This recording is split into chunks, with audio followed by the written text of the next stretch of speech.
தேர்தலில் திமுக கூட்டணியில இடம்பெற்றிருக்கக்கூடிய காங்கிரஸ் கட்சி தனக்கு 38 தொகுதிகள் ஒதுக்கணும்னு அமைச்சரவையில 3 துறைகள் அளிக்கப்படணும்னு கேட்டிருக்கதா சொல்லப்படுது.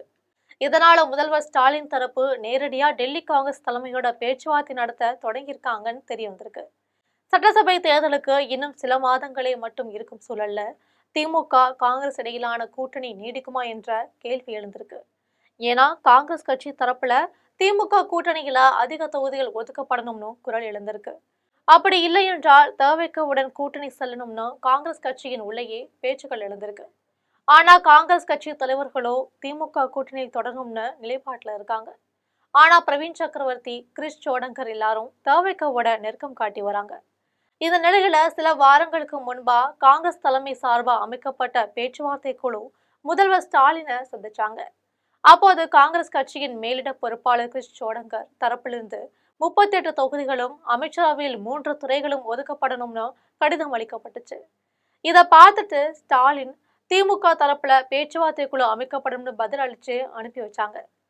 இதை அடுத்து கடந்த வாரத்துல காங்கிரஸ் மூத்த தலைவர் ப. சிதம்பரம் முதல்வர் ஸ்டாலினை சந்திச்சிருக்காரு. அந்த சந்திப்பின் போது தமிழக காங்கிரஸ் தொடர்பா பேசப்பட்டிருக்கு.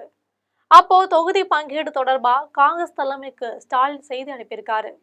இதன் பின் காங்கிரஸ் நிர்வாகிகள் அனுசரித்து போக அறிவுறுத்தப்பட்டிருக்கு. இது தொடர்பா செய்தியாளர்களை சந்தித்து பேசும்போது செல்வ பெருந்தகை கூட காங்கிரஸ் தலைமையுடன் திமுக பேசி வருதுன்னு சொல்லியிருக்காங்க.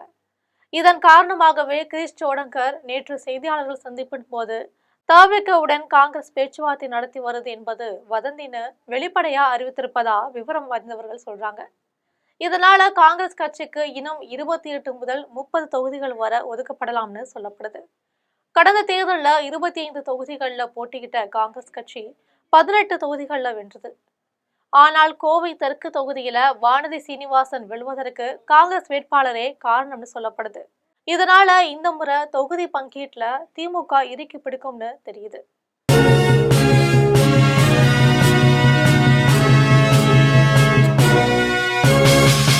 உடனுக்குடன் அப்டேட் தெரிந்து கொள்ள ஜெம் டிவி தமிழ் ஆப்பை இன்ஸ்டால் செய்யவும்.